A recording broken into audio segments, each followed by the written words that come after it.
The autonomy of local governments has been a subject of debate for many years. And as the National Assembly commences another round of constitution amendments, the House is holding a national discourse on Nigeria's security challenges and good governance at the local government level. This is to further buttress the importance of the local government, which is the closest to the people. I call on all governors to put Nigeria first and collectively support the President in the quest to grant full autonomy to local governments. We must definitely resolve the controversy surrounding the status of local governments by providing the framework needed to ensure their optimal operation. Whether corruption exists at the national level, in the federal level, or in the state level, we identify it as true. So what negates the local governments from also having the same issues? We need also to understand the institutions that are stakeholders in the governance of local government, like the security situation, the DPO, the SSS, the traditional institution. The traditional institution has broken down. People are behaving anyhow. The Attorney General of the Federation and Minister of Justice wants the control of the local government out of the hands of state governors. Many experts have proposed that there is need for scrapping the State Independent Electoral Commission. Their functions and powers should be transferred to the Independent National Electoral Commission, because the State Independent Electoral Commission remains an appendage of the incumbent governor, and it behaves as such. I have not seen any state where local government election is conducted, however poorly the governor or the government may have performed, that will not return the members of the political party as the winner of the election. President Bola Tinubu is represented by the Minister of Defense. He decries the degrading state of the local governments. Local governments are the frontline defenders against insecurity, as they are closest to the people and possess intimate knowledge of their communities' needs and challenges. This is why some have advocated for community policing as a finesse to our internal security challenges. It is in light of their foregoing that our administration is committed to implementing measures aimed at bolstering the local government system, recognizing that sustainable development, national security and prosperity can only be achieved when every level of government functions effectively and accountably. The House of Representatives believes that by holding this discourse, it would carry stakeholders along, especially the state assemblies, to avoid another rejection of the Constitution Amendment Bill at the state level. Terry Ikumi, Channels Television News. Well, that's basically what we're talking about right now. The Attorney General, there was a whole conversation from what you saw in that report, championed by the National Assembly, bordering on security and good governance, particularly at the level of the local government, and that's where the discussion was. But you heard the Attorney General's stance advocating the scrapping of the state electoral commissions, which he believes may be at the heart of the problem, where, you know, everybody who is returned in a particular election organized by state electoral commissions are usually the members of the political party of the governor of the state. And that, according to him, that is whether or not the governor is doing well. And that is even when the elections are conducted, I might add. Well, that's what we're talking about this morning, and we have two guests with us. Bishop Amakiri is the chairman of the YPP, and he's joining us via Zoom from Port Harcourt. Thank you so much for joining us this morning, Mr. Amakiri. Nigerians, thank you, Mark. Thank you for inviting me. Fantastic. And I know that Ayo also has a guest in Lagos. Yes, Mr. Shegun Akabashoron is here. He is a former vice chairman of Koshofe local government between 2008 and 2011. Thank you so much for your time this morning. Thank you for having me. Good morning.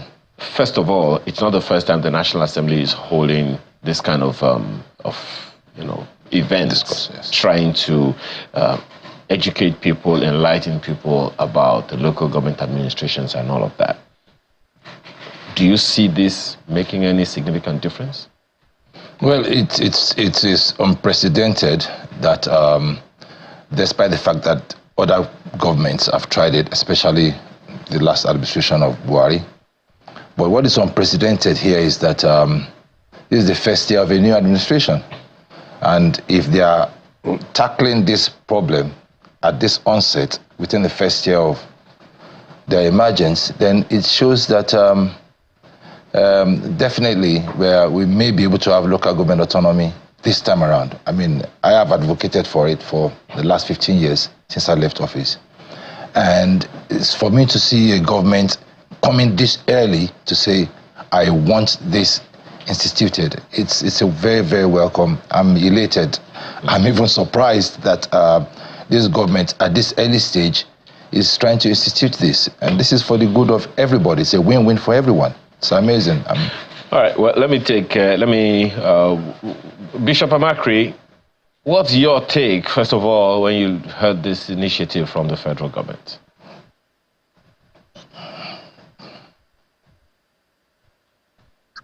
Can you hear me? Okay. All right, okay. Well, can you hear me now? Yes. Yeah, but I didn't hear your question. Sorry. Okay, I'm just asking what your first take is on this particular, on that particular conversation, especially the part that the AGF is speaking to. So much, Ayo. Frankly speaking, when we want to talk about nation building, we must take politics aside and bring on board a spirit of patriotism. And I must confess this morning, we have criticized the government when they go wrong, but when they go the right way, we also, applaud them. We glorify them. The only person that I can say that is talking out of sincerity of purpose among the persons who have spoken, before bringing us on board, I must say is only the AGF. I saw some governors who spoke there. I think the present Minister of Defense. I also saw the present chairman of APC. They were governors in their states for 8 years. Nobody gave concern to this kind of reforms. So for me, it's hypocritical for them to even be talking that. But I must confess, I must say kudos to the federal government, kudos to the AGF, who have taken the bold step to return power to the people.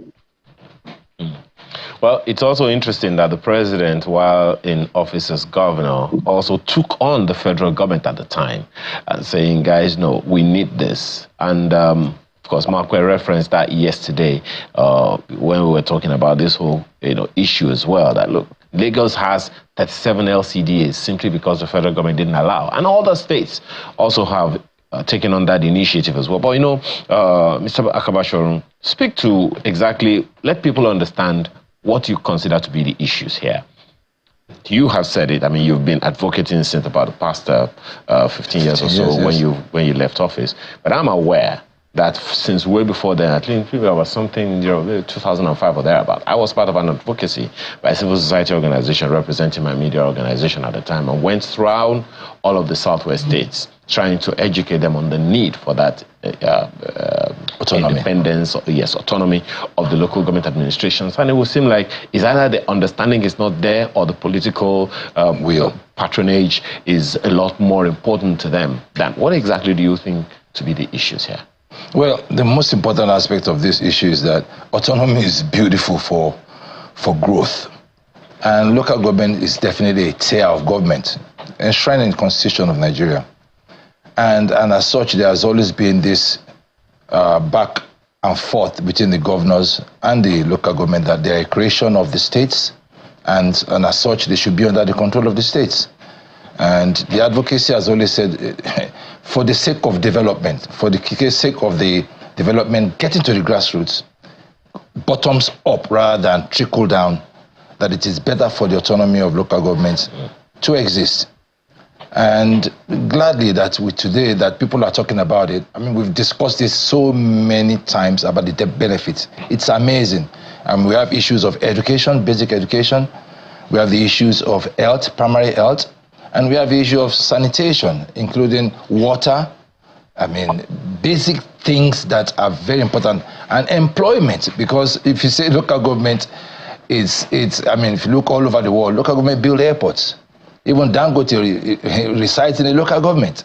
It's not going to do it without the input of the local government. So if you let them think out of the box, I think local government can perform heavily in Nigeria. No, so let's just be clear. Yes. I know that Mr. Amakiri would also want to weigh in, but let's just be clear. What exactly are the issues? The Constitution says it's a joint account, meaning it is an account that is owned by two different bodies, two different autonomous individuals or personalities, so to speak. So what exactly is the issue here? Is it that the governors are the ones that have to sign for the local governments to pick their money? What exactly is the issue? The joint account issue is that the governors bring the money and puts it in a joint account, and then they sit down and then share the money.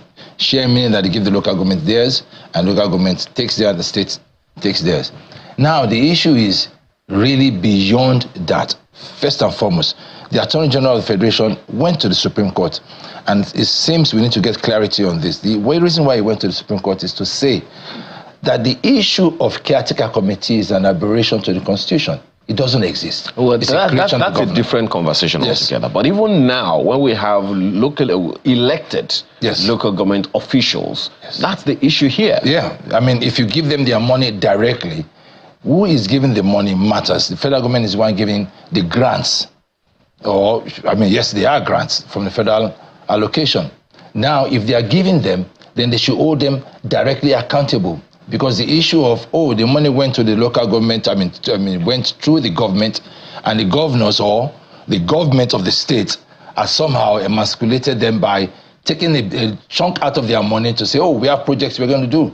And this has happened in many, many states, and people have said, this has to stop. And I think this is one of the reasons why the issue of scrapping the joint account, not all the states do this, mind you, but for some states where like I said, I'm trying to allude to that the issue of caretaker, they've not had election in years. So the state government is in charge of the allocation because he has put a caretaker committee. So it's very, very relevant that the issue of when you say independence, you give them their money, then they are accountable to how they appropriate that money.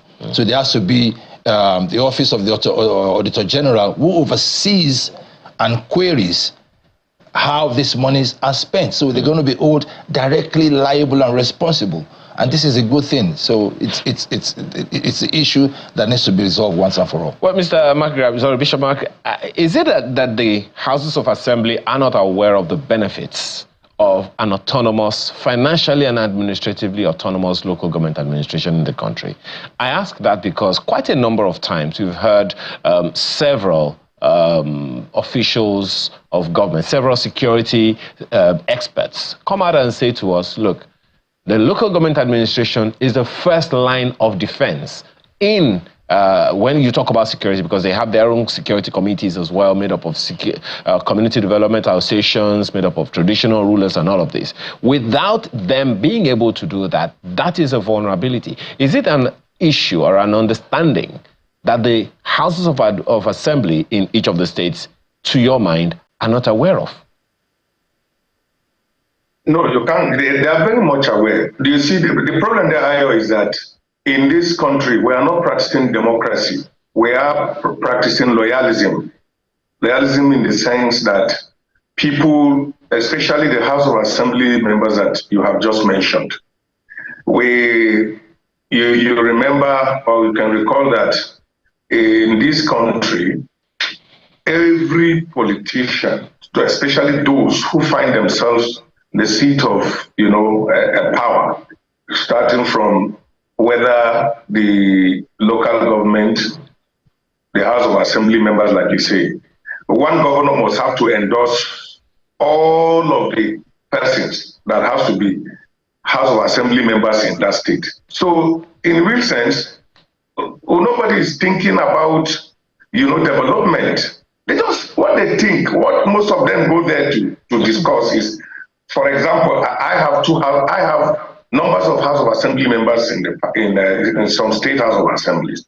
And every day they cry, they call to tell you is that, oh, these governors are really on us. These governors are not giving us breathing space. And I ask them, why? What do you think? What do you mean by the governors are not giving you breathing space? You go there to make laws for your people.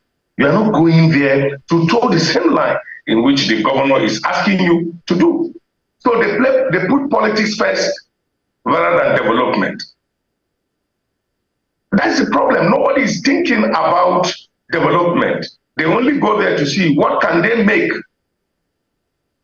Okay? And that is the problem that we're having. So I'm very happy that the AGF now is taking this bold step to see how, you see, freedom in life. My brother, there is nothing like freedom.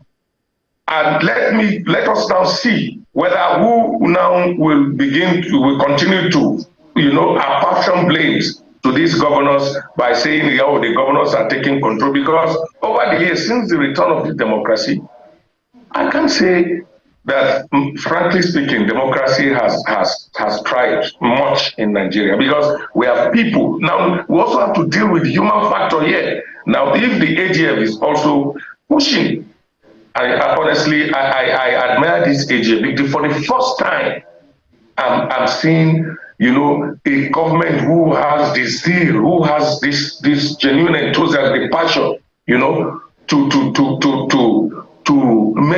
to talk about what concerns the people. Because, my brother, local government is key.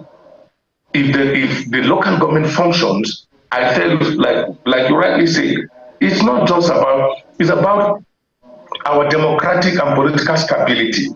Development will spring up from local government. Here you have persons who now begin to control the resources within themselves. No governor, what they do in most of these cities, when the money comes, they share the money.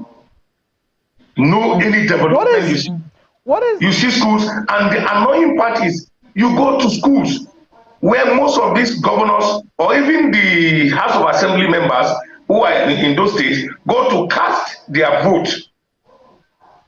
And some of these schools, Mr. Amakiri, look very disgusting. You can't.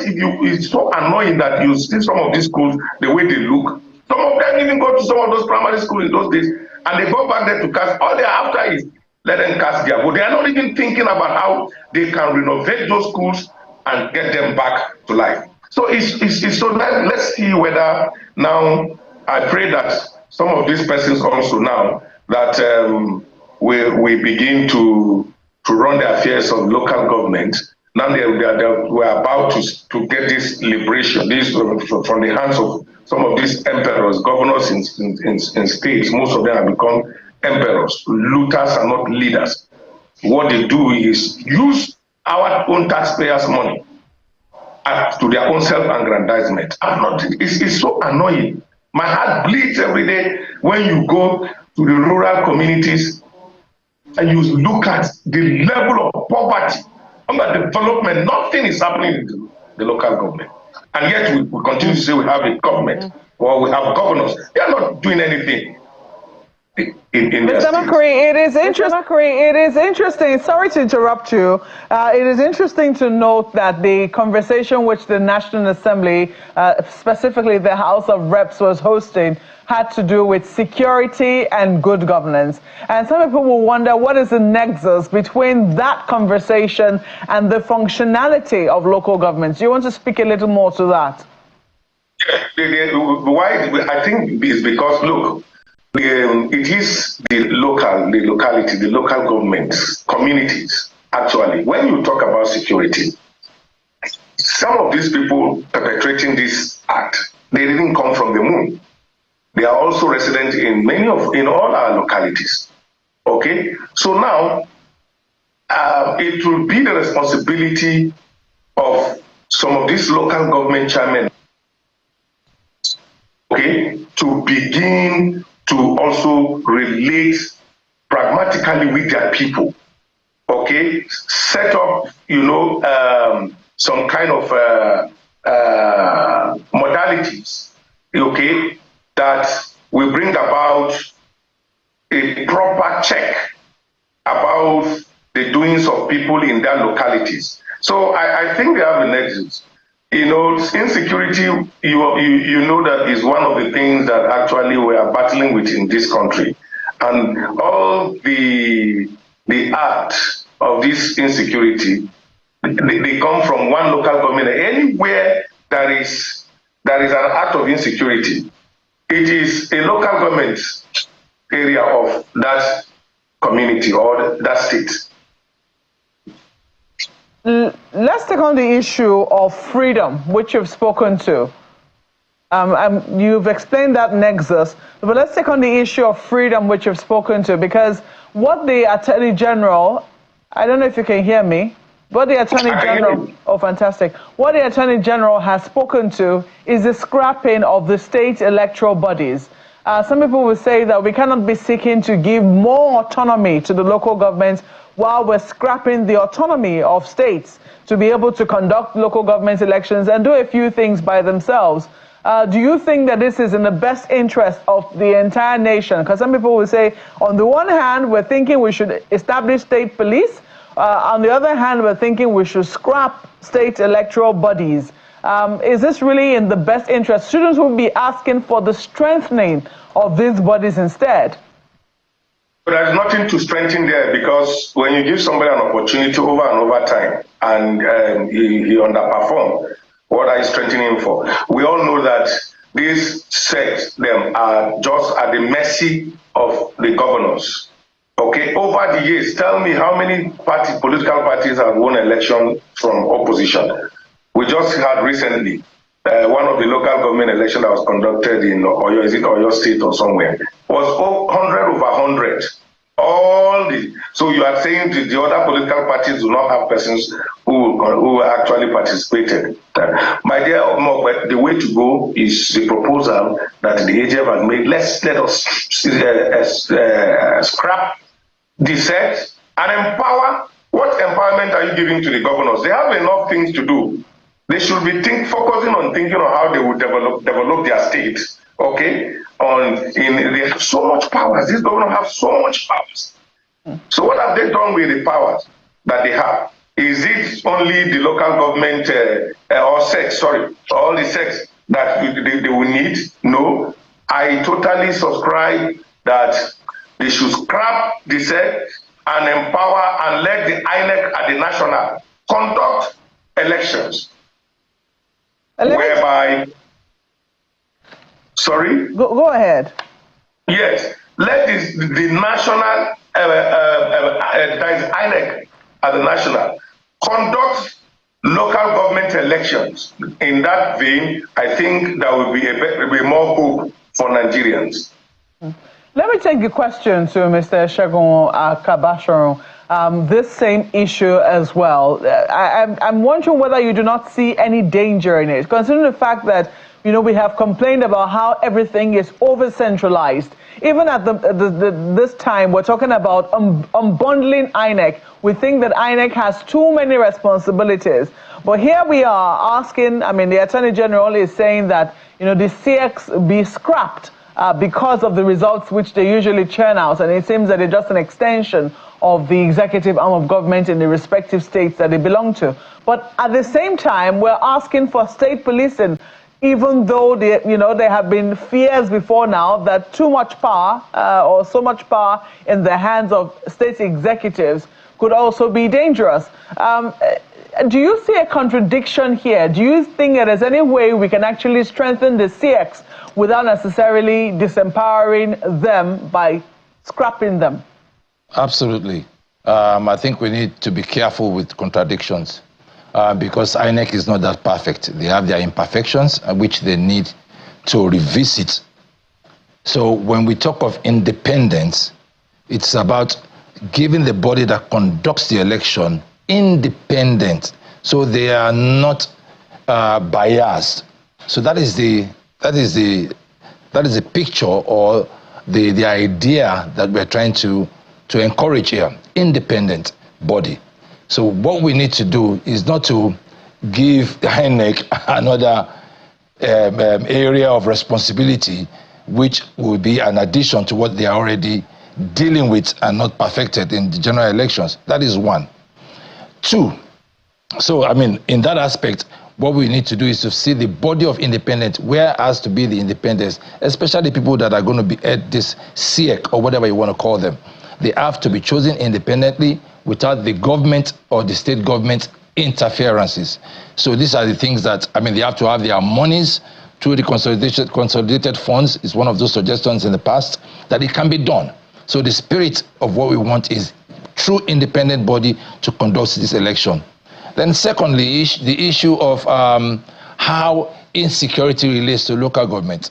Of course, local governments have different, every week they have security meetings with all the police officers, that is the DPOs and the area commanders within their area. They have what you call a security meeting every week. And the same thing with all the bailies and chiefs, council of chiefs. The CDAs brings information if there's an influx, because it's going to curb rural and urban migration. So if there's an influx into a community, the CDA alerts the appropriate bodies in these meetings and say, listen, we have an influx of people who just came from nowhere.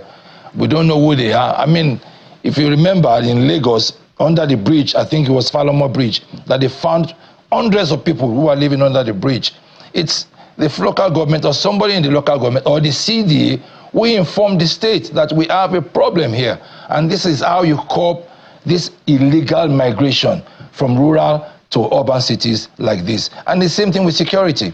So you are the first-hand security to know what is happening, and then you can give information to the police to respond appropriately. And if they don't, then you can say you are informed about this place, this influx, and you did nothing to assuage that situation. So it really, really matters for local governments to have their independence. And then when you have independence, the people in charge are going to come because the people in their community chose them, respect them, know that they are worthy to be their representative. And if you know it is that the people that made choices independently that you are the best person for us, then you will care about them. You will go back to them and say, what is it I have not done? Because you are not far away from them. You're not in the state offices or federal government offices where they cannot see you.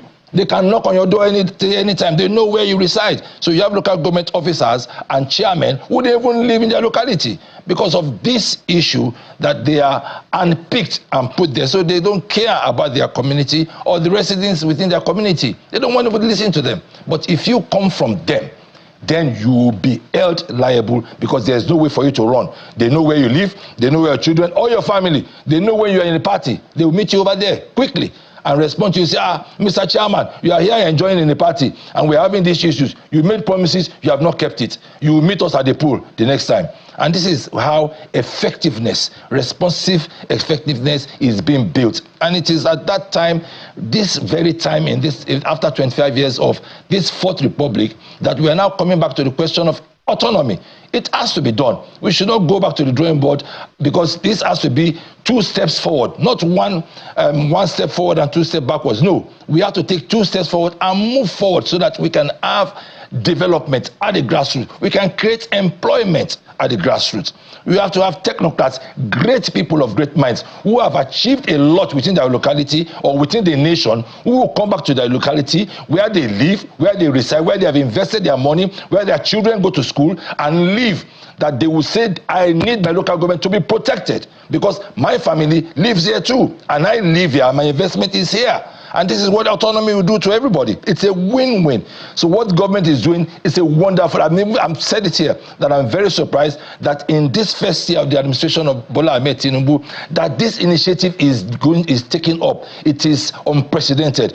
It means that within the 4 years of this first term, that we are going to see something that we'll call revolutionary politically. And this is amazing. We need this. This has to work. So this discussion is very welcome, and we are all ready to sit down and partake in the processes that it needs, whether going to the assemblies, going to the state assemblies, everywhere in Nigeria, and begging them that you must approve this autonomy. It's about time. There is no way, there's no turning back. This is what the people wish. Thank you. All right, let's take a break at this point, and then we'll be back shortly.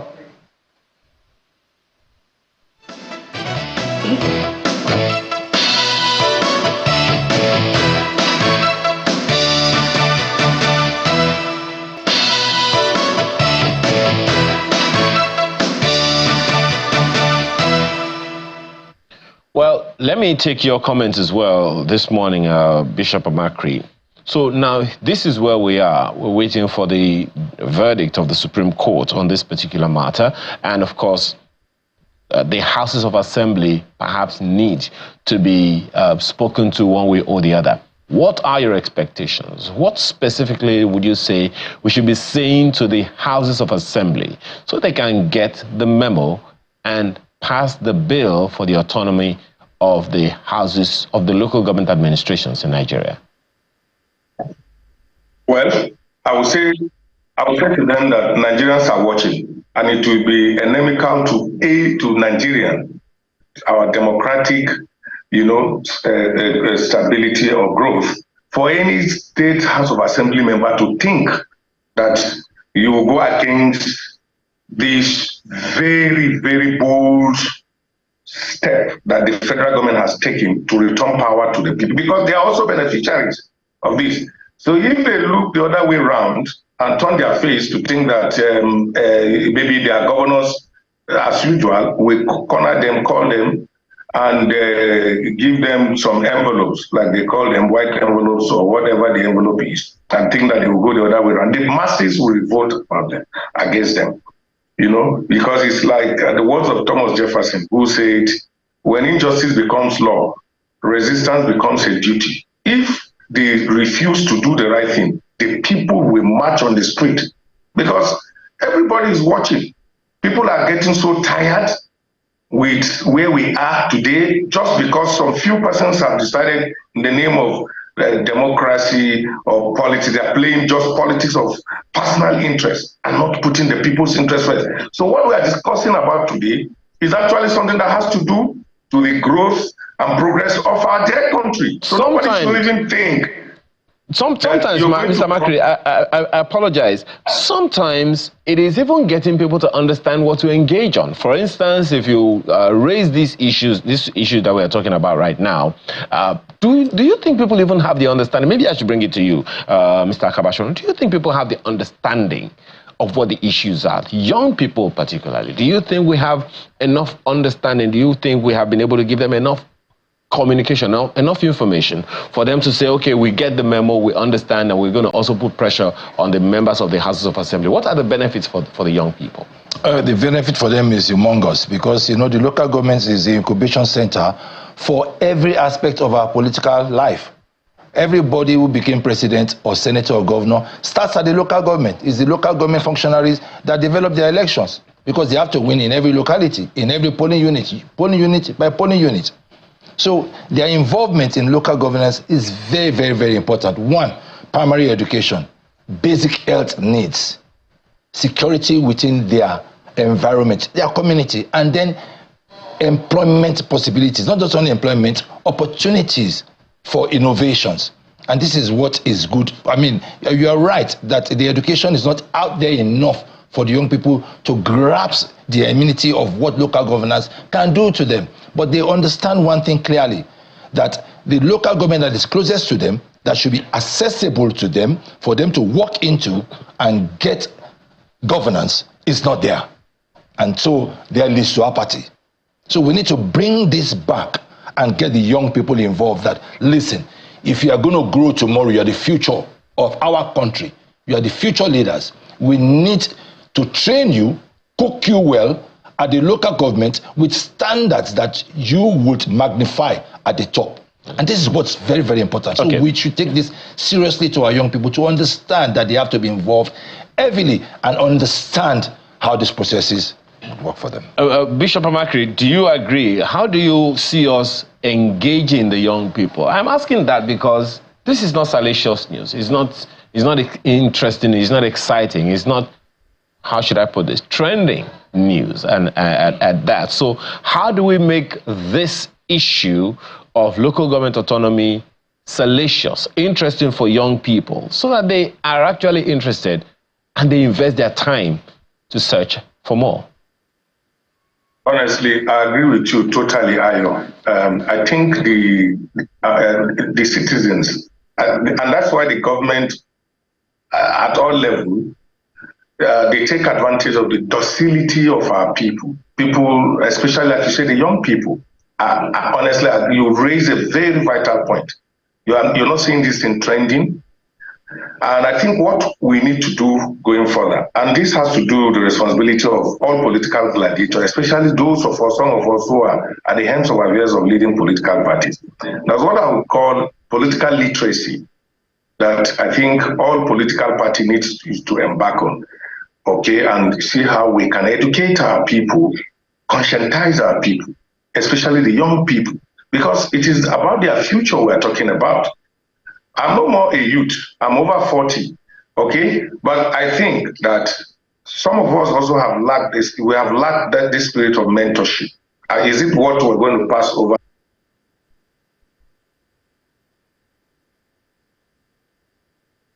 Audio is muted, but we thank you very much for that. Bishop Amakiri joining us from Port Harcourt. Bishop Amakiri is chairman, YPP, joins us virtually from Port Harcourt in Rivers State, and Mr. Segun Akabashoron has been here with us. He's former vice chairman, Koshofe local government between 2008 and 2011. Thank you so much for your time. Thank you for having me.